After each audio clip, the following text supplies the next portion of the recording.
The U.S. government financed this massive migration using, you guessed it, cheap and guaranteed financing and cheap land to induce people to move westward. The U.S. government financed this massive migration using cheap and guaranteed financing and cheap land to induce people to move westward. When land is cheap and easy to finance, you always get a speculation field for the land is when land is cheap and easy to finance. Cheap and easy to finance, you always get a speculation field for Andrew Jackson was created as the only U.S. president to balance the federal burden. Andrew Jackson was credited as the only U.S. president to balance the federal burden. But it didn't so much splash his family. Andrew Jackson was credited as the only U.S. president to balance the federal budget. But he didn't so much splash his family. In fact, he funded it with those massive land sales to the public, like John Moore back in France. Some things never seem to change. Thanks to cheap land and financing, land in the Midwest skyrocketed to Chicago, suddenly opened up close to New York level prices in a matter of years. This formed the most extreme real estate bubble in U.S. history. Real estate prices in Chicago soared 40,775%. That's not a typo. They shot up from $800 a acre in 1930 to $327,000 in 1846. Then they crashed 9% back to $34,000 by 1841. Commerce turned Chicago into the new Oz, with access to the Atlantic Ocean, Canada, and the Great Lakes. The U.S. government financed this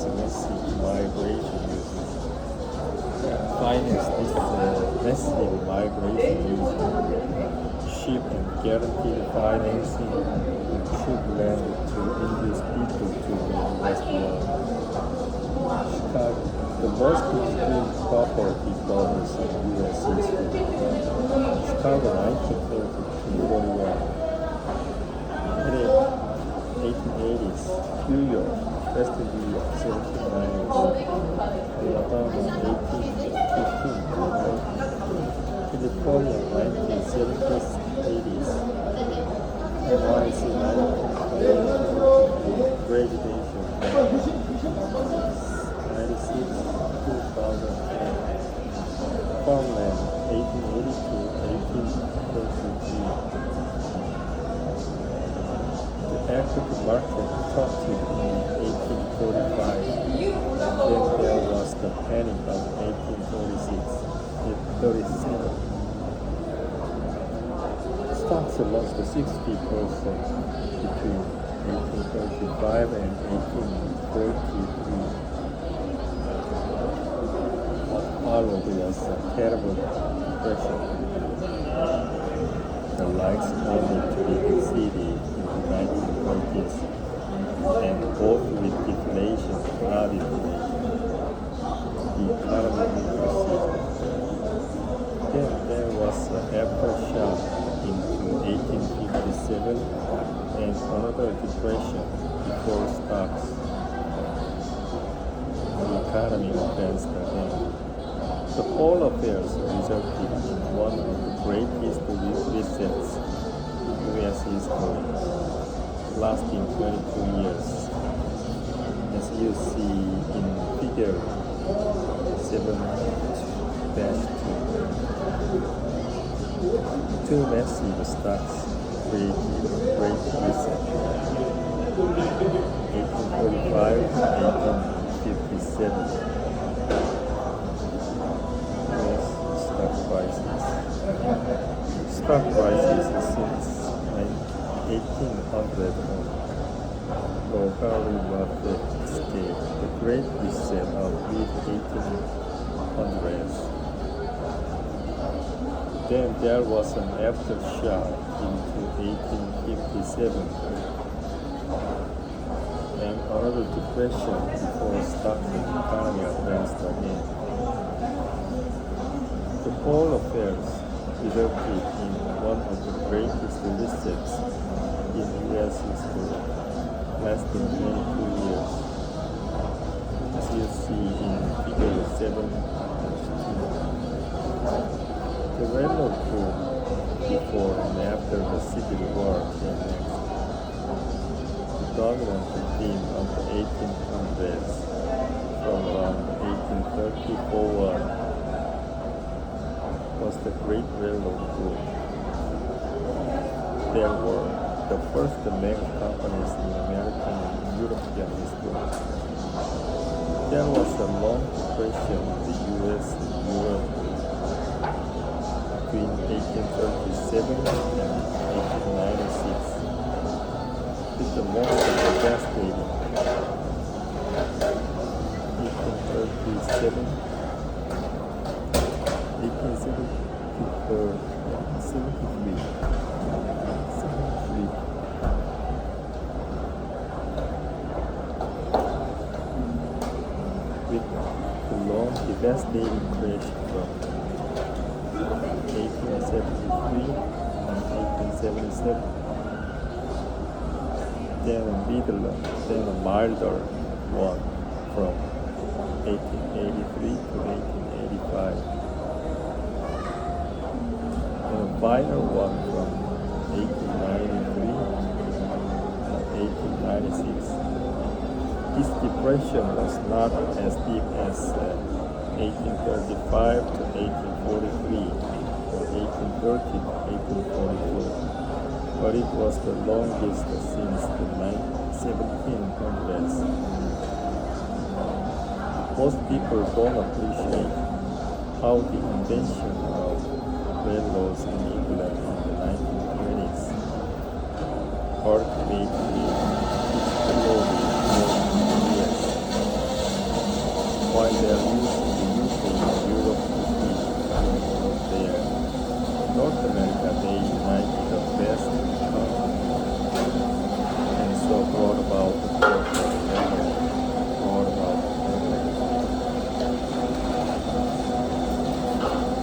and most people don't appreciate how the invention of railroads in England in the 1920s ultimately exploded growth in the US, while their use in the UK and Europe boosted the economic growth there.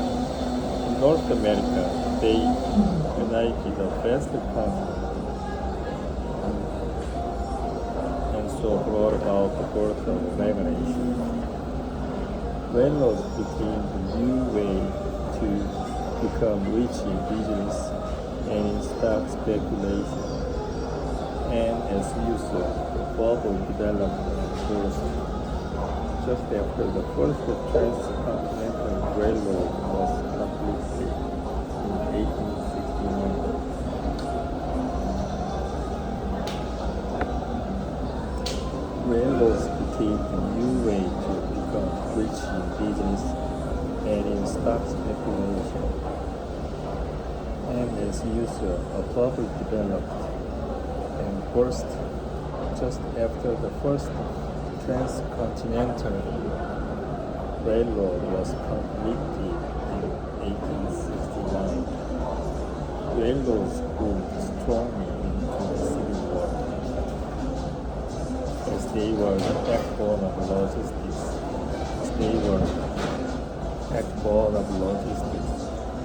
After the war, 33,000 miles of track were laid in 1868 and 1873 with lots of government backing to land grants and subsidies.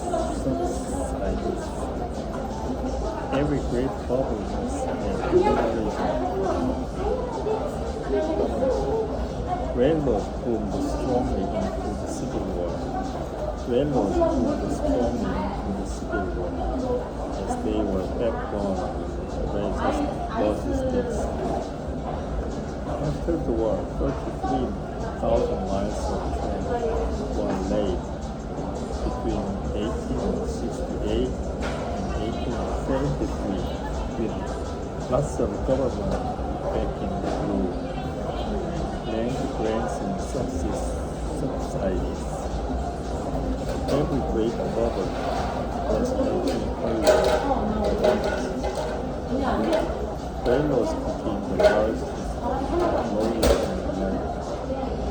Railroads became the largest employer in America. Besides agriculture. The crash of 1873 to 1877.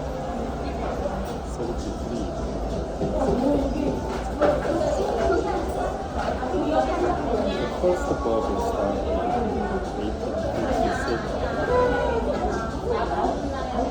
Built into a double top between 1864 and 1869. There's a female. The first serious crash came in late 1873. Abdominal intestine bank. Jane and Company failed to fund bond offering to continue to fund highly leveraged the second transcontinental railroad. Cook went under that formed a series of banks and railroad failures and layoffs.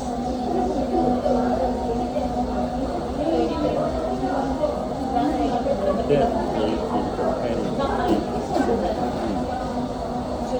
The New York Stock Exchange closed before was the major railroad issued over and under university.